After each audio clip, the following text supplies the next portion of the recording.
semata-mata untuk menjadi hamba-hambaku, kata Allah. Jadi daripada ayat ini perempuan, kita faham bahawa kita ni Allah jadikan semata-mata untuk menjadi hamba-hambanya. Kita ni hamba belaka tau, bukan tuan, hamba belaka. Perempuan hamba, saya ni hamba. Ya, tak kira lah apa jawatan kita pun, kita tetap adalah hamba Allah. Kalau doktor, doktor yang menjadi hamba Allah. Kalau jururawat yang menjadi hamba Allah. Kalau menteri, menteri yang menjadi hamba Allah. Kalau raja, raja yang menjadi hamba Allah. Kalau Perdana Menteri, Perdana Menteri yang menjadi hamba Allah. Kenapa? Kerana Allah jadikan kita ini semata-mata untuk menjadi hamba-hambanya. Ya. Sebab itu perempuan, kalau Allah iktiraf kita sebagai hambanya, itu tanda kita akan diberi nikmat yang baik, nikmat yang besar. Apa nikmatnya? Apa nikmatnya? Syurga. Siapa tanda angkat tangan? Syarat Allah iktiraf kita sebagai hamba-hambanya. Apa kata Allah dalam Quran? Ya ayyatuhan nafsul mutmainnah, irji'i ila rabbiki radiyatan mardiyah fadkhuli fi ibadi. Sambung. Wadkhuli jannati. Banyak dah pandai belakang demen ya. Wahai orang-orang yang memiliki nafsul mutmainnah, kembali kamu kepada Tuhan kamu dalam keadaan redha dan diredai. Masuklah kamu ke dalam golongan hamba-hambaku, kata Allah. Allah iktiraf kita, Allah istihar kita ni menjadi hamba-hambanya. Masuklah kamu ke dalam golongan hamba-hambaku. Artinya Allah iktiraf kita ni sebagai hamba-hamba dia. Bila Allah iktiraf kita sebagai hamba-hambanya, maka apa kata Allah hujungnya? Masuklah kamu ke dalam syurgaku, kata Allah. Ndak ke tak ndak? One more time. Ndak ke tak ndak? Kalau ndak, kita kena jadi hamba-hamba Allah. Sebab itu perempuan, kalau orang laung kita, orang panggil kita dengan gelaran hamba Allah, marah ke tak? Siapa marah? Midah, mikir ni hamba Allah lah. Marah ke tak midah? Tidak. Timah marah? Timah mikir ni hamba Allah, marah ke tak? Munah mikir ni hamba Allah, marah ke tak? Limah mikir ni hamba Allah, marah ke tak? Tak ada. Walaupun kadang-kadang orang yang kita sebut hamba Allah tu semayang pun tidak. Tapi timah tadi semayang ya, jangan marah timah. Ada timah ni? Ada ya, jangan marah ya. Dia semayang. Tapi kalau orang, ada tak orang tak semayang dalam dunia ni? Ada. Orang Rafi itu pun kalau kita panggil dia hamba Allah, dia marah ke tak? Tidak. Kalau dekat kedai kopi apa buatnya? Ajaknya minum, mari kita minum ustaz, katanya. Pasal kita panggil dia hamba Allah. Hati kita setuju untuk menjadi hamba Allah. Betul ke tak? Ada bangkangan? Any objection? Sudah terkejut dan mendengar ustaz cakap orang putih pula ya. Tak ada bangkangan kerana kita seronok menjadi hamba Allah. Dan Allah memang jadikan kita untuk menjadi hamba-hambanya. Allah tak ada jadikan kita ni untuk menjadi lain daripada hamba Allah. Tapi kalau saya katalah, saya kabar pada Timah. Timah mikir ni hamba dunia lah, marah ke tak? Marah nampur mau. Munah mikir ni hamba pasu bunga lah, marah ke tak? Marah. Orang tengah azan dia ni lagi melih pasu bunga tu kan. Orang Rafi itu pun marah kalau kita katakan dia tu menjadi hamba pasu bunga, atau hamba dunia, atau hamba apa sajalah, atau hamba suami umpamanya ya. Marah dia kerana dia tak setuju menjadi hamba lain daripada hamba Allah. Itu hati kecil kita ni setuju untuk menjadi hamba Allah. Betul ke tak? Betul ya. Hati kecil ni setuju untuk menjadi hamba Allah dan tak setuju menjadi hamba-hamba yang lain daripada hamba Allah. Ya, selain daripada hamba Allah tak setuju. Kita hanya nak menjadi hamba Allah Ta'ala.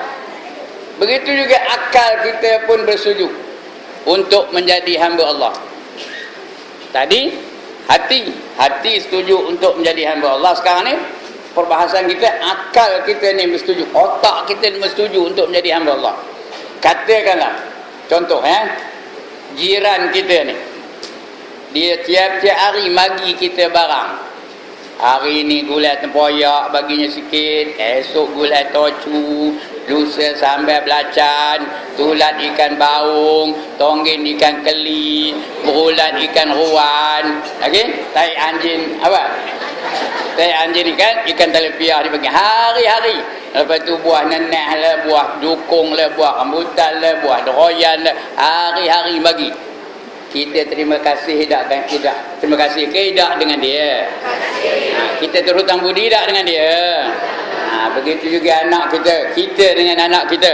Kita pelihara anak kita. Kita besarkan dia, kita sekolahkan dia. Tiba-tiba dia dah besar, dia berjaya.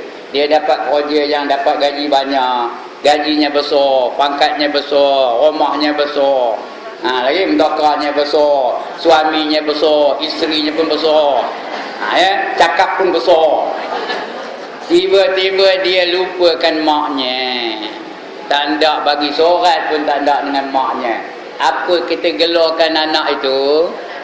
Anak derhaka. Kenapa? Maknya yang bertungkus lumus memelihara dia, membesarkan dia, menyekolahkan dia. Tiba-tiba bila dia dah berjaya, dia lupakan maknya. Langsung terima kasih pun tidak, telefon pun tidak, mesej pun tidak, apa pun tidak. Lebuh gitu saja. Anak itu adalah anak yang derhaka. Begitulah juga, ini fikir ni, otak guna kontak.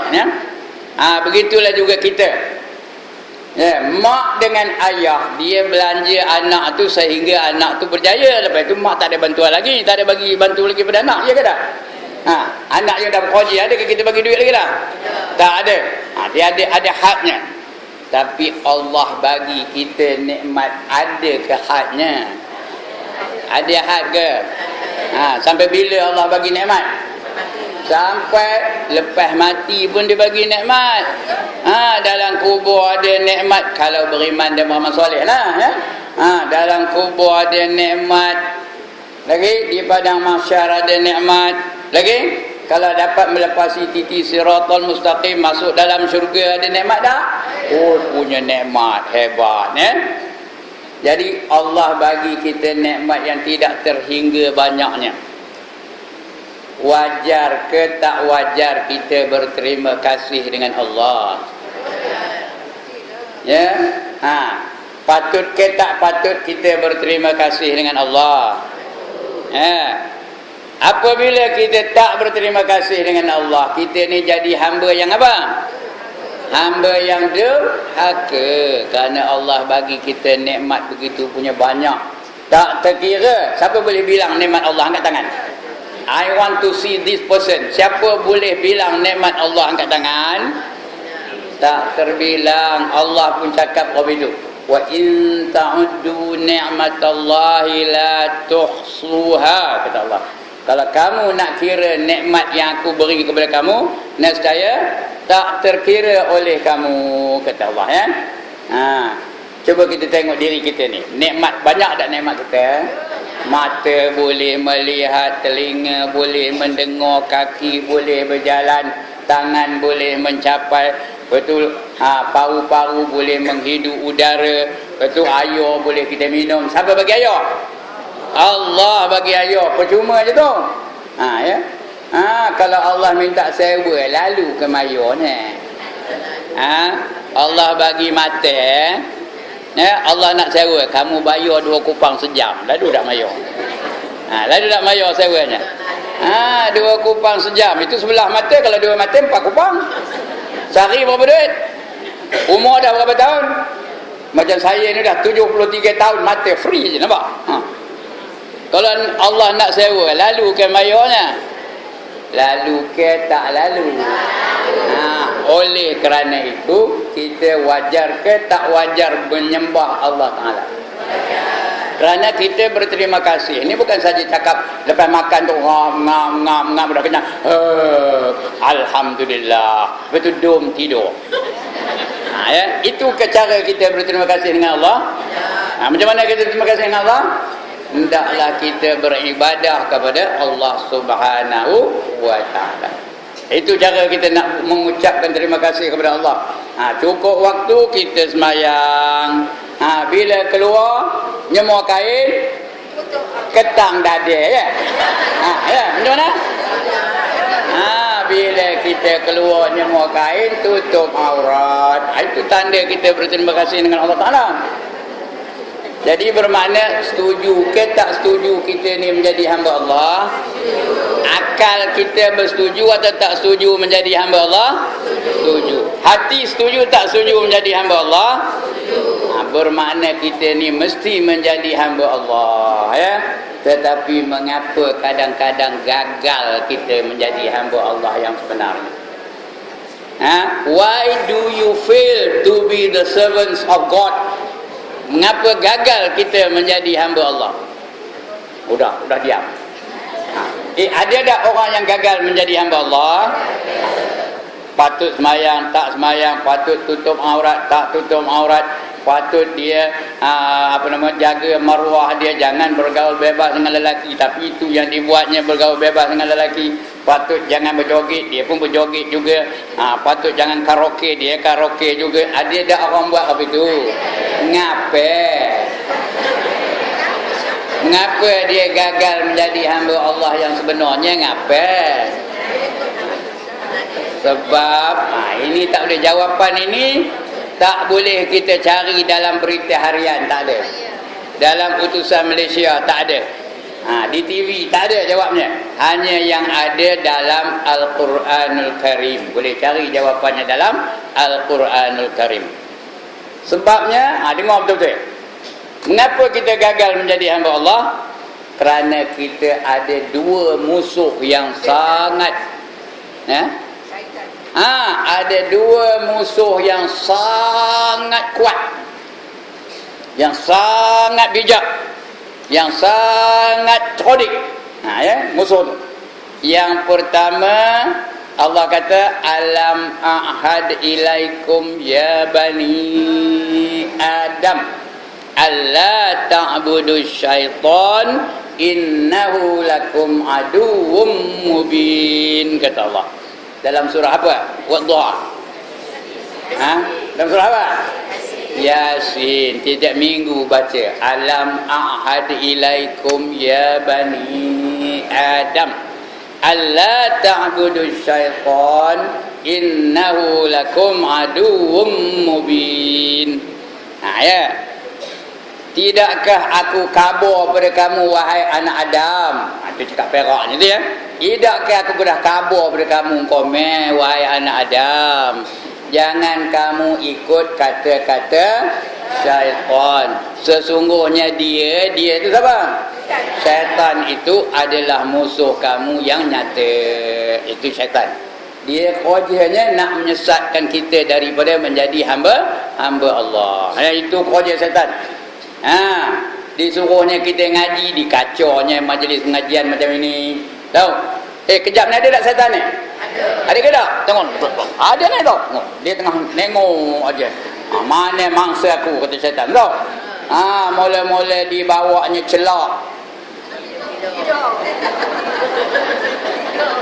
Dibawanya celak panjang beruih, tahu beruih dicelaknya. Celak kena tang mana?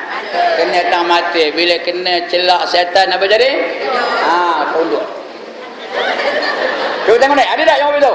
Yang nyanda-nyanda tu tengok tu. Ada tak? Itu kalau dah kopi tu kena celak syaitan lah tu. Kejap ni agak berjaya ke tak syaitan tu? Berjaya ke tak? Kejap ni. Tak ada, tengok tu semua colik yang tu. Teroya belakang mati dia. Tak ada yang ngangguk, tak ada yang ngantuk. Maknanya gagal lah syaitan tu. Jadi syaitan tu dia putus asa ke Allah, tak ada lah dia ni, nak kalah laku, balik laku je ya. Balik ke sana tu? Tidak, tak ada balik dah. Dia tunggu lagi, dibawanya senjata lain. Apa dibawanya? Dibawanya gincu.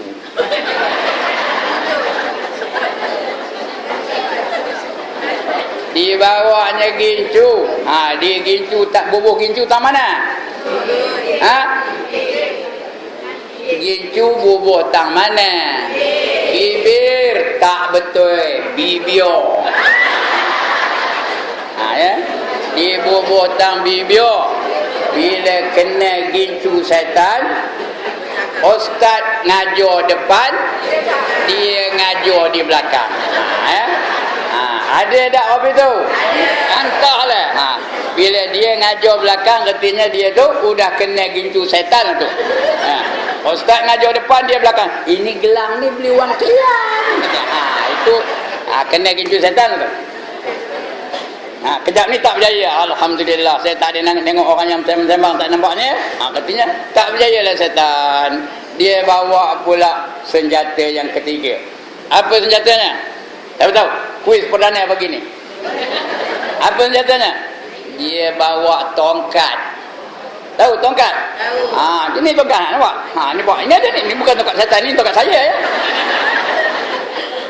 Dibawanya tongkat, diketuk-ketuknya lutut tu, diketuk-ketuknya peher, diketuk-ketuknya bau, diketuk-ketuknya siku. Itu yang mula-mula bersilal, betul seremput, betul silal balik, betul seremput balik.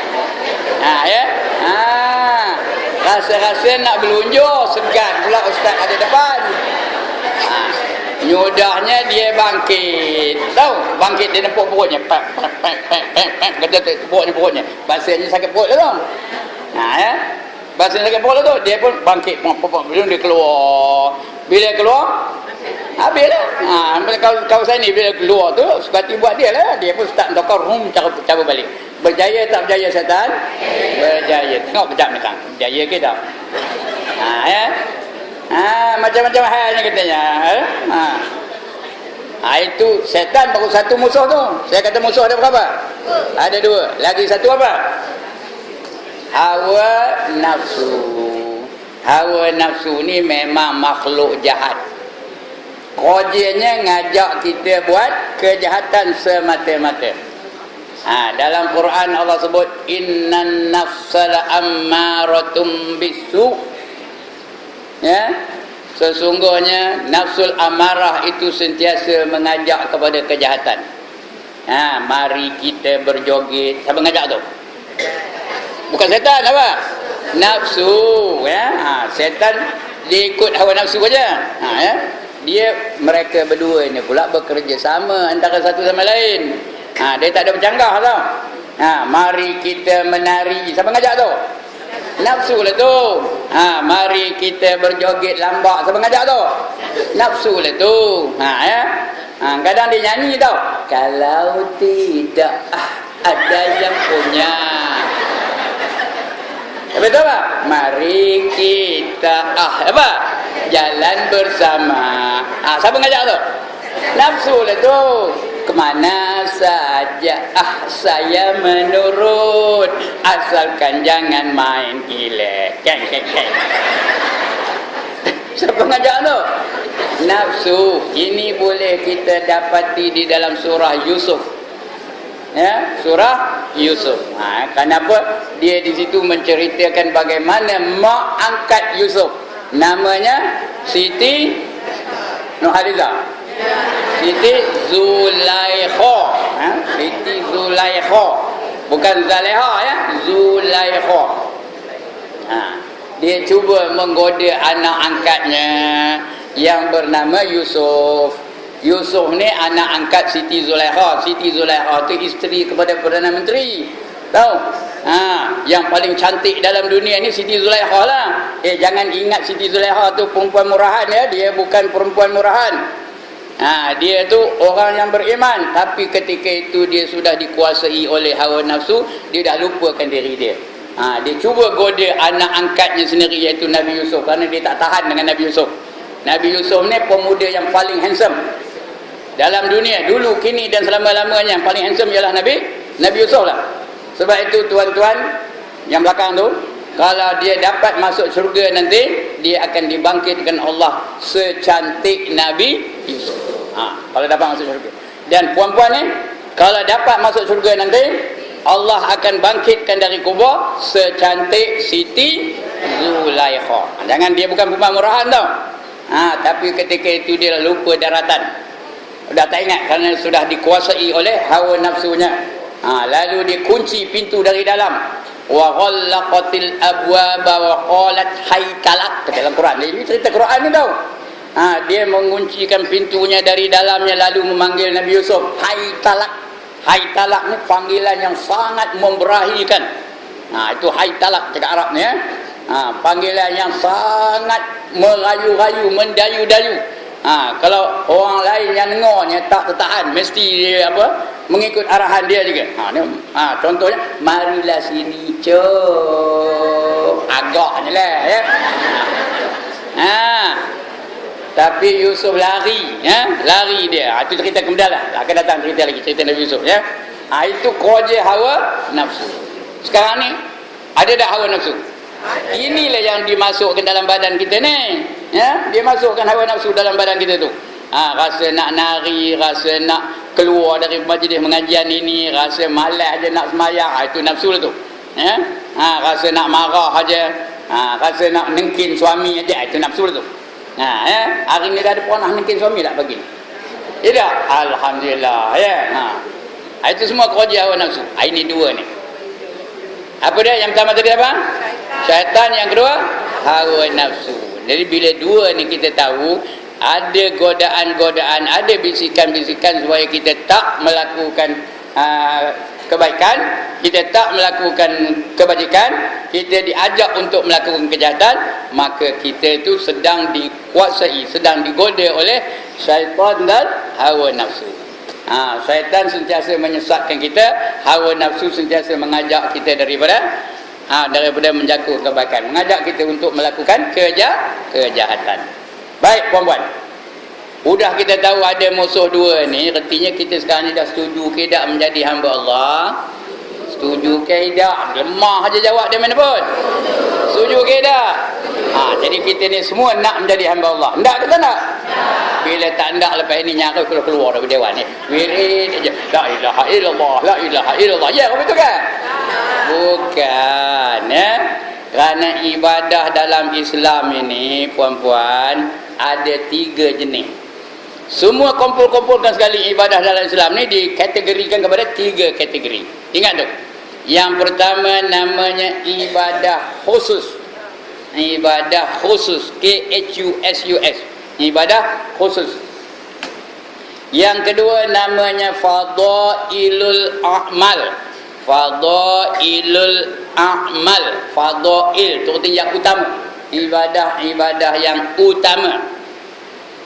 Yang ketiga namanya ibadah umum. UMUM, umum. Itu 3 jenis ibadah, meliputi segala perbuatan kita dalam kehidupan kita ni, ya. Yang pertama ibadah apa? Udah lupa, penat ngabur. Sekali lagi, yang pertama ibadah apa? Ibadah khusus. Khusus, khas. Saya berkata khas, ya, khusus. Iaitu perkara-perkara yang bersangkutan dengan rukun iman yang 6 dan juga rukun Islam yang 5. Itu ibadah tu. Rukun iman yang 6 wajib dipelajari, wajib difahami, dan wajib diyakini. Ya, rukun iman yang 6 tu wajib dipelajari, wajib difahami, dan wajib diyakini. Yang pertama wajib belajar. Kalau tak belajar, malanglah. Esok ditanya malaikat dalam kubur macam ni jawabnya, tak kenal Tuhan. Masuk aja kubur, orang pun balik 3 tapak aja, malaikat dah datang. Mar buka kata. Entah hidup pula teman tahu kata. Tom baginya. Wa man nabiyuka? Entah hidup pula aku tahu kata. Tom bagi. Tahu ke hidup aku tahu? Tak ada orang kopi ni. Wa ma imamuka? Nyong orang ngerti kata. Tom bagi lagi. Bahasa akidahnya tak beres. Jadi kena dipelajari rukun iman yang 6. Belajar rukun iman yang 6 tu bukan setakat hafal aja. Ya.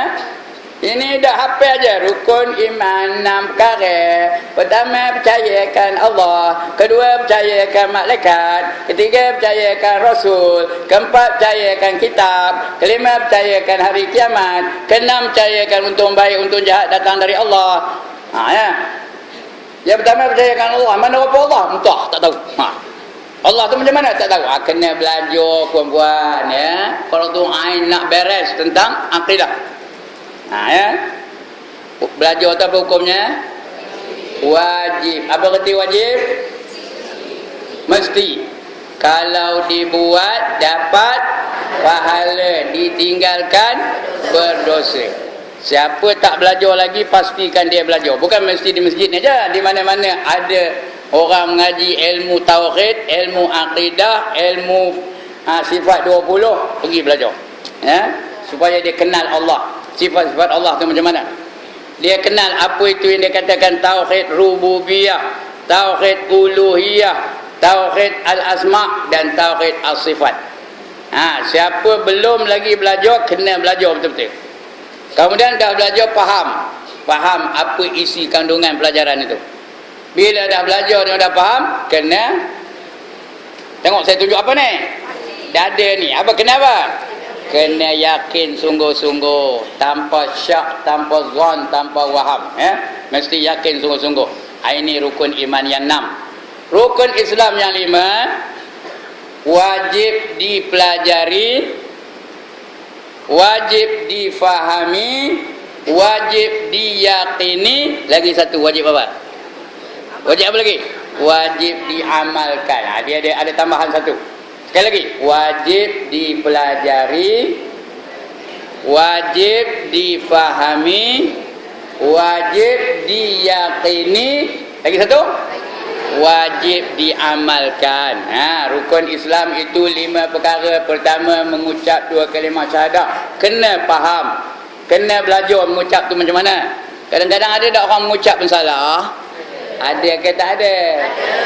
Asyhadu an la ilaha illallah, kata nallah begini. Ada tak orang mengucap macam tu? Wa asyhadu anna Muhammadar Rasulullah. Ada tak panjang nak? Kena belajar betul-betul mengucap 2 kalimah syahadah ni. Do not take this for granted only. Faham-faham idak-idak lah. Siapa suruh tak ngaji seorang putih kemarin? Kena belajar betul-betul menyebutnya, maknanya, implikasinya apa? Yang pertama. Yang kedua lagi teruk, sembahyang 5 waktu sehari semalam. Kena belajar cara sembahyang. Kadang-kadang sebutannya pun tak betul. Takbiratul ihram pun dah salah. Bukan perempuan ni, perempuan dah belajar pandai, saya tahu, ya. Tapi ramai yang ya, udah tak belajar sembahyang pun tidak. Mana yang ramai? Ramai orang sembahyang ke ramai orang tengok wayang? Sekali lagi, mana ramai? Ramai sembahyang ke ramai tengok wayang? Yang sembahyang tu pun kadang-kadang tak betul. Takbiratul ihram tu Allahu Akbar. Betul ke betul? Ada yang Allahu Akbar. Betul ke betul? Kadang-kadang sebutannya pun tak betul. Allahu Akbar kita. Allahu Akbar. Benar ya? Allahu Akbar, ya. Fatihah pun kadang-kadang tak betul. Bismillahirrahmanirrahim. Betul ke? Dengar lalu. Bismillahirrahmanirrahim. Betul ke? Tak betul. Ar-Rahmanirrahim Maliki Yaumiddin. Betul ke? Tak ada ke guru Quran sini? Maliki Yaumiddin. Bukan. Ar-Rahmanirrahim Maliki Yaumiddin. Betul ke? Siratal ladzina an'amta alaihim. Betul? Kena belajar betul-betul baca Fatihah tahu. Jangan tengok saya, aku nak belajar dengan ustaz. Tengok ustaz je, bukan saya je tukang boleh ngajar Quran. Banyak tu ustazah ramai ni. Cari seorang-seorang belajar. Kena belajar betul bab sembahyang tu. Begitu juga puasa, zakat, haji tu kena belajar. Udah belajar faham, udah faham yakin, udah yakin amalkan. Ya, itu rukun Islam yang 5. Kedua-dua ni rukun iman, rukun Islam ni namanya ibadah khusus.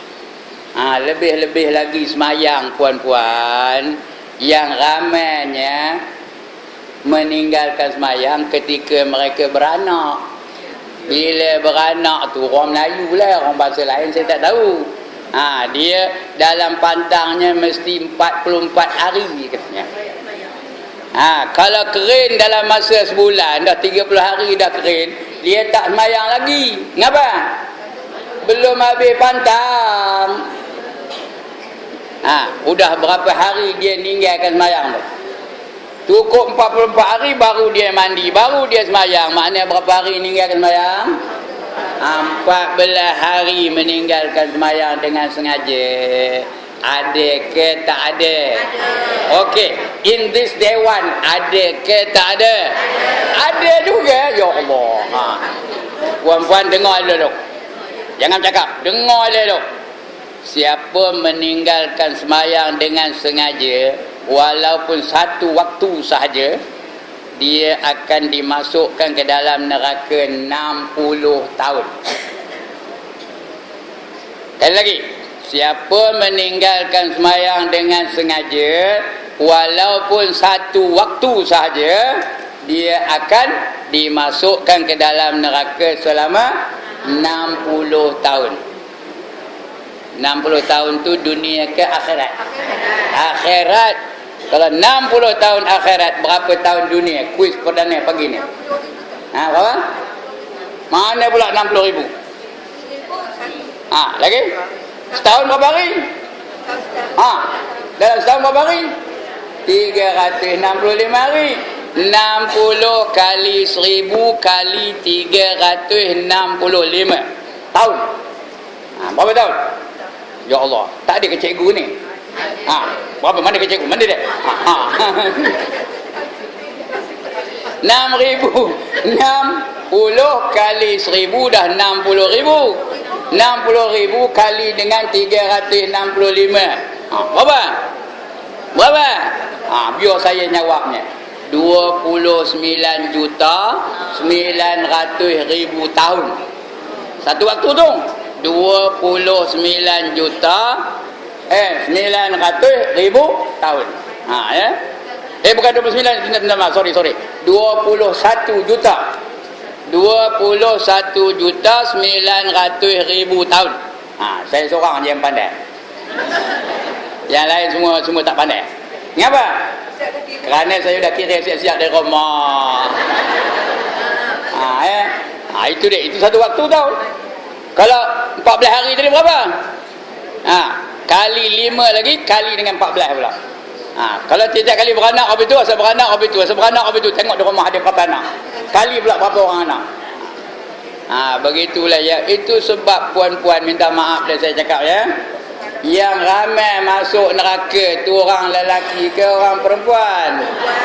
Salah satu sebabnya inilah. Kerana mereka banyak meninggalkan semayang dengan sengaja. Okey, dulu tak tahu, sekarang sudah tahu ke tak? Ate? Tahu ke berhenti ate? Qada balik. Cek berapa orang anak, qada berapa waktu yang tinggal. Ya. Itu gunanya kita ngaji ni, supaya kita tahu kesalahan kita. Kita tahu dosa kita. Bila kita tahu kita tu berdosa, apa buat? Bolehlah kita qada balik. Bolehlah kita taubat kepada Allah Ta'ala. Bolehlah kita minta ampun dengan Allah Ta'ala. Kalau tak tahu apa? Mati dalam keadaan berdosa. Dia tak sedar yang dia tu berdosa. Bahaya ke tak? Bahaya. Sebab itu kena belajar. Jangan miss ilmu majlis ilmu macam ini ni. Jangan miss. Kerana dia memberi kesedaran kepada kita. Itu dia ya. Itu ibadah yang pertama. Ibadah apa tadi? Udah lupa tengok. Yang kedua tadi ibadah khusus namanya ya. Yang kedua namanya fadailul a'mal. Boleh ke sebut? Fadailul a'mal. Sekali lagi. Fadailul a'mal. Ibadah yang utama, yang sunat-sunat. Ya, bukan yang wajib, yang sunat-sunat. Seperti semayang sunat. Ada tak semayang sunat? Macam semayang. Apa semayang sunat? Waktu ini semayang apa sunat? Semayang duha. Udah ke belum? Belum. Ada masa tak? Ada lagi masa. Ya, ada lagi. Balik kamu buat. Siapa belum buat, balik kamu buat. Ya. Kalau tak pernah buat, hari ni buat. Ya, ini. Kalau puan-puan buat kerana saya mengingatkan pagi ni, saya dapat tak saham? Nak bagi saya pahala tak? Tak ke tak nak? Balik kamu buat. Sahaja aku semayang sunat duha 2 rakaat kerana Allah Ta'ala. 2 rakaat je. Kalau boleh buat sampai 12 rakaat. Kalau lalu lah. Tak lalu, kalau orang malas dan penyegan dan apa lagi, berat tulang, berapa rakaat? 2 rakaat. 4 tu okey, lagi bagus. Paling komannya 2 rakaat. Sunat duha. Itu semayang sunat. Lagi apa semayang sunat? Semayang rawatib. Sebelum zuhur tu ada qabliyah, ada ba'diyah. Buat. Ya, rawatib. Asar pun itu juga.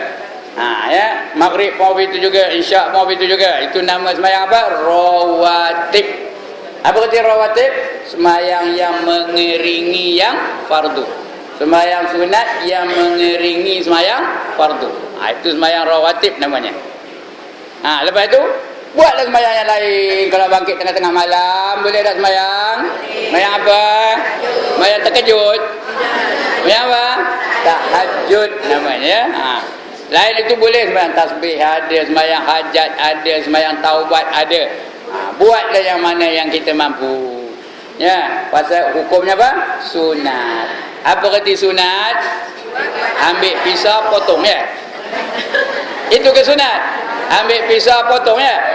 Itu bersunat. Ini sunat apa? Dibuat dapat pahala, ditinggalkan tidak berdosa. Itu hukumnya sunat. Jangan jui saja bibir bila dengar sunat tu. Allah sunat bukan aja. Ada orang cakap apa itu? Bukan aja sunat. Kata Allah dalam hadis Qudsi, bukanlah kamu itu sebaik-baik orang apabila melakukan semata-mata yang wajib sahaja. Tetapi adalah apabila kamu melakukan yang sunat-sunat sehingga kamu tu menjadi kekasih aku. Tak berkasih-kasihan dengan Allah. Apabila aku kasihkan dia, penglihatannya adalah penglihatanku, kata Allah. Pendengarannya adalah pendengaranku. Pertuturannya adalah pertuturanku. Kakinya yang berjalan adalah perjalananku. Tangan yang mencapai adalah pencapaian aku, kata Allah. Artinya apa? Allah pelihara matanya, Allah pelihara telinganya, Allah pelihara lidahnya, Allah pelihara kakinya, Allah pelihara tangannya. Ndak ke tak ndak?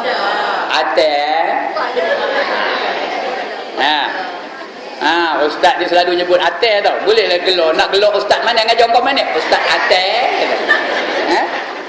Buatlah. Ya, itu fadailul a'mal. Begitu juga puasa. Ya. Puasa ada tak yang sunat? Yang wajib ada berapa jenis puasa? Udah. Berapa jenis? Saya bukan tak ngabur apa-apa. Bukan suruh kabur apa jenis puasa yang wajib. Berapa puasa yang wajib? 3. Tak cukup 3 ya. Ada berapa puasa yang wajib? Nak tanya. Ada ustazah tak? Nak tanya ustazah pula. Ada apa? 30. Oh mak tuan tu banyak benar. Ada 4 jenis puasa yang wajib. Yang pertama puasa Ramadan. Yang kedua puasa qada. Yang ketiga puasa nazar. Yang keempat puasa kafarah namanya. Kafarah puasa denda. Kalau mengerjakan salah, buat salah wajib haji umpamanya atau rukun haji, dia kena puasa di sana 3 hari. Betul, sampai kemari puasa lagi 7 hari. Itu puasa apa belanya? Kafarah. Ya. Ada 4 jenis puasa yang wajib. Iaitu tak cerita. Saya tak cerita yang wajib. Puasa yang sunat-sunat. Ada tak puasa sunat? Seperti Hari Isnin dan hari Khamis. Lagi? 13, 14, 15 tiap-tiap bulan. Lagi? Yang sunat apa? Puasa bulan Syawal berapa hari? 6 hari. Lagi? Puasa 1 dan tengah bulan dan hujung bulan. Lagi? Apa yang sunat lagi? Bulan Muharram berapa hari? Bulan Muharram berapa hari sunat puasa? 10 hari. Kalau lalu biar 10 hari. Tak lalu? Sehari. Hari apa? 10 hari bulan Muharram. Hari apa gelarnya? Hari Asyura. Hari Asyura. 10 bulan Muharram tu ya. Puasa hari tu. Jangan hari tu buat bubur Asyura, puasa tak. Siapa buat bubur Asyura puasa tak, serupa dia bangkit bersara tapi tak puasa. Punya lah bingung ya. Kerana bubur Asyura tu bukan sunat pun, harus saja. Ya, jadi banyak puasa sunat. Lebih-lebih lagi orang yang muda-muda ni. Lalu lagi puasalah. Itu fadailul amal. Betul, ada lah yang lain seperti saya pakai sorban, lagi berjanggut. Itu semua fadailul amal begitu. Duduk makan ikut sunnah Nabi, itu fadailul amal. Yang ketiga, ini yang last ni. Yang last ni, tengok jam sekarang lebih masa pula. Ada lagi ya. Okey. Yang ketiga namanya apa? Ibadah apa? Ibadah umum. UMUM, umum. Ain mem waw mem. Ibadah umum. Apa saja selain yang pertama, selain yang kedua tu, itu ibadah umum lah namanya. Apa saja kamu buat, namanya ibadah umum. Mamam ibadah. Mamam tu ibadah lah. Berpakaian ibadah lah. Beribadah. Lagi? Beribadah lah. Siapa yang belum lagi angkat tangan?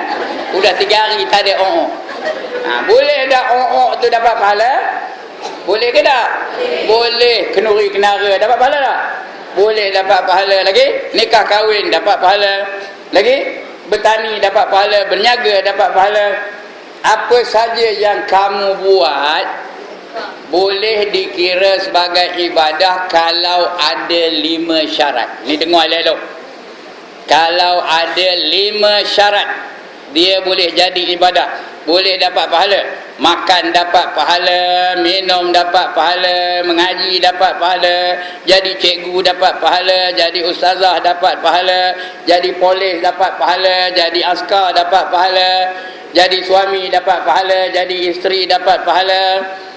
Apa sajalah yang dia buat ya, selain daripada rukun Islam yang 5, rukun iman yang 6 tu, dan juga selain daripada fadailul amal tu, semua boleh dapat pahala. Sebab dalam Islam ni semua ada adab belaka. Nak ada adab nak tidur ada adab nak tidur. Nak minum ada adab nak minum, nak makan ada adab nak makan, ada adab guru dengan murid, ada adab murid dengan guru. Semua tu boleh mendatangkan pahala, tapi mesti ada 5 syarat. Syarat yang pertama, niatnya mesti betul. Puan-puan datang dari rumah ni mengaji, apa niatnya? Nak belajar, betul lah tu. Nak menuntut ilmu, betul lah tu. Lagi nak menyambung silaturahim, betul tak?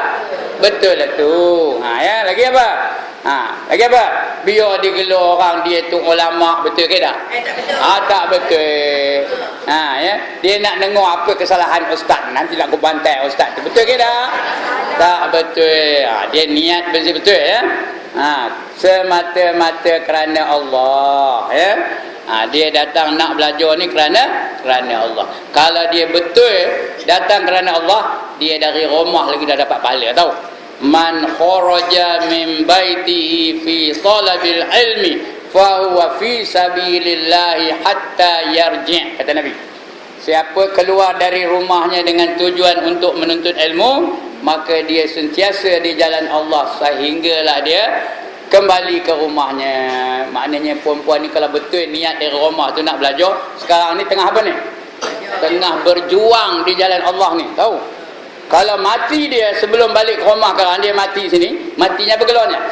Syahid. Ndak ke tak nak? Siapa ndak mati kejap ni angkat tangan? Udah tak ndak pula.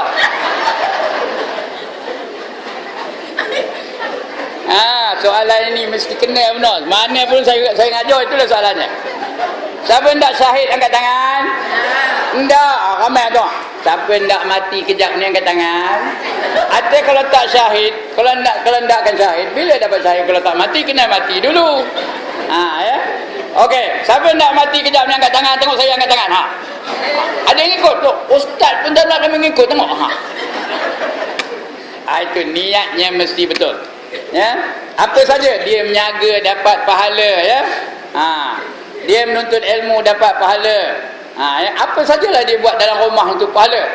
Dia berhubung dengan isteri pun dapat pahala. Isteri berhubung dengan suami pun dapat pahala. Syaratnya tadi niatnya mesti betul. Yang kedua, syarat tadi ya, mesti ada 5 syarat tadi. Yang kedua, benda yang